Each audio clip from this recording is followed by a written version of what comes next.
La noche era fría y la lluvia no cesaba. Solén Vargas llevaba 6 horas manejando sin parar. Le dolía la espalda, su café se había enfriado hacía una hora y aún necesitaba $40 más para cubrir la factura eléctrica de noviembre. Miró el asiento trasero a través del espejo retrovisor, vacío otra vez, y susurró una silenciosa oración antes de aceptar una solicitud de viaje más. Las 2:17 de la madrugada. Lugar de recogida, el Hotel Sterling Grand, en el centro de Chicago. Se acercó a la entrada, y antes de que pudiera siquiera poner el auto en estacionamiento, la puerta se abrió de golpe, y un hombre se desplomó en el asiento trasero. No se desplomó de manera dramática, sino de la forma en que lo hacen las personas que han estado sosteniéndose durante toda la noche y finalmente dejan de fingir.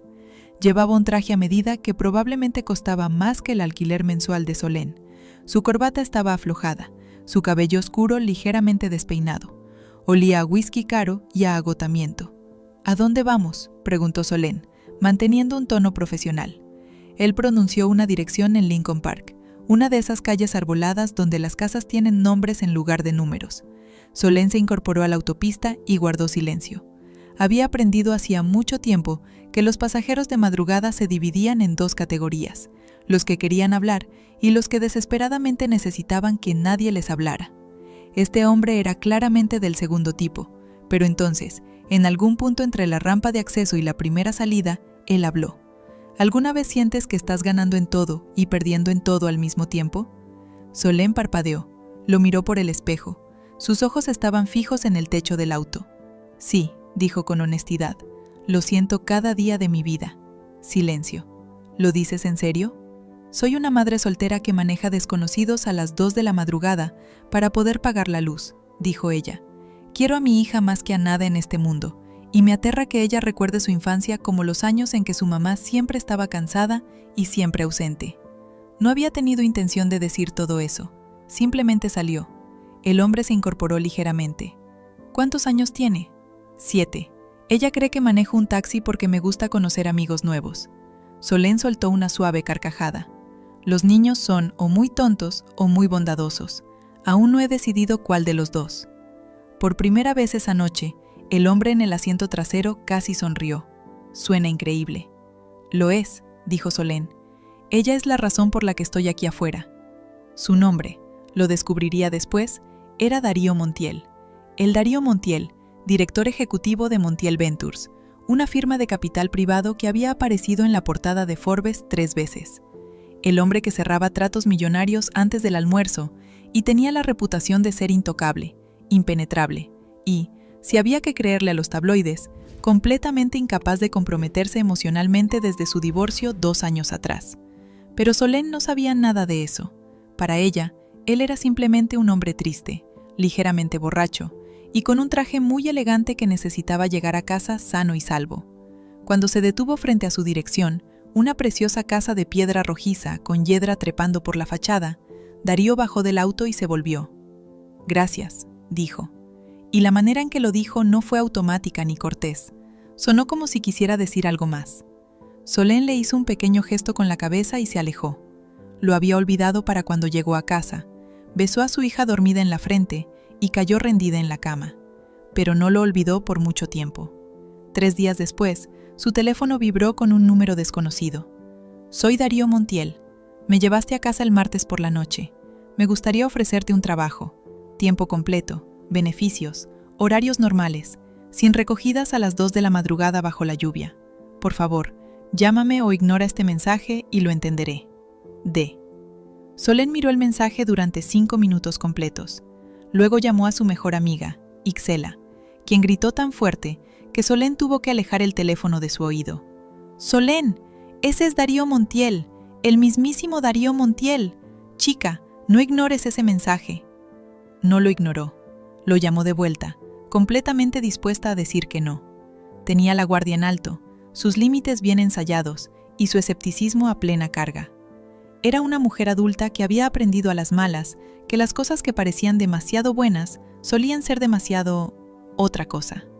Pero Darío Montiel fue sorprendentemente directo. Le explicó que su asistente ejecutiva había renunciado de forma repentina, que había quedado impresionado por la compostura y la honestidad de Solén aquella noche, y que necesitaba a alguien organizada, discreta y, en sus palabras, que no tenga miedo de decirme la verdad. Le conté a una desconocida en su auto cosas que no había dicho en voz alta ante nadie, dijo él. Eso es una habilidad, la necesito. Solène negoció. Pidió horarios flexibles adaptados al horario escolar de su hija, seguro médico completo y la posibilidad de trabajar desde casa los viernes. Él aceptó los 3 puntos sin dudarlo. Ella empezó el lunes siguiente. El primer mes fue profesional y estructurado, calendarios, llamadas y programación de salas de conferencias. Pero en el segundo mes las cosas cambiaron. Lentamente, en silencio, como siempre lo hacen las cosas verdaderas. Solène notó que él se saltaba el almuerzo cuando estaba estresado, así que empezó a dejarle un sándwich en el escritorio sin decir una palabra. Él notó que ella siempre revisaba su trabajo 2 veces, así que comenzó a darle más responsabilidades sin que ella tuviera que pedirlas. Él conoció a su hija, Carol, por accidente una tarde en que Solène no tenía con quién dejarla, y tuvo que llevarla a la oficina durante 1 hora.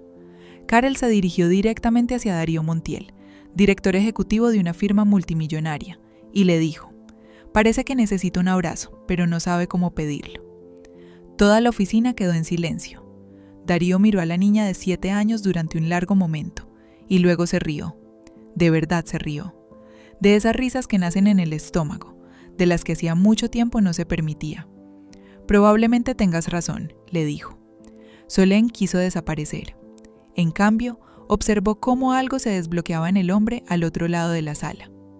No fue una historia de amor apresurada, no hubo grandes gestos bajo la lluvia, ni escenas dramáticas en aeropuertos, ni discursos perfectamente cronometrados. Lo que sí hubo fueron 2 personas que seguían apareciendo con honestidad, conversaciones que se extendían demasiado, silencios que resultaban cómodos en lugar de incómodos. Una lenta, aterradora y hermosa comprensión de que la otra persona te veía de verdad, y se quedaba de todas formas. Darío le contó sobre su matrimonio fallido, la culpa que había cargado, la manera en que el éxito le había parecido vacío durante años. Solène le habló sobre el padre de Carol, sobre reconstruirse desde cero, sobre el tipo específico de agotamiento que no viene de trabajar duro, sino de trabajar duro en soledad. Una tarde, después de que todos se habían ido a casa, él se volvió hacia ella y le dijo simplemente: «Ya no quiero ser tu jefe». Solène arqueó una ceja. «Eso puede ser muy bueno o muy malo». «Espero que muy bueno», dijo él, «porque me gustaría mucho llevarte a ti y a Carol a ese lugar de panqueques del que ella no ha dejado de hablar, si me lo permites». Solène lo miró a él, a ese hombre complicado, callado, y que poco a poco se abría, y sintió algo que no había sentido en años: seguridad, reconocimiento, elección. «Es muy exigente con sus panqueques», advirtió Solène. «Me arriesgaré», dijo él. 1 año después, Solène Vargas ya no manejaba desconocidos bajo la lluvia a las 2 de la madrugada. Dirigía la división de alcance comunitario de Montiel Ventures, un programa que ella misma había propuesto y que ayudaba a padres solteros a acceder a formación laboral y financiación de emergencia para el cuidado de sus hijos. Carol tenía un cuarto lleno de libros, un perro llamado Waffles y un hombre en su vida que aparecía en la primera fila de cada obra escolar. ¿Y Solène? Solène había aprendido algo que de algún modo había olvidado en todos esos años de modo supervivencia: que pedir nada, esperar nada y aceptar nada no era fortaleza. Era simplemente soledad disfrazada de valentía. No necesitaba que un director ejecutivo la salvara, pero se alegró de que, en una lluviosa noche de noviembre, hubiera dicho que sí a un viaje más.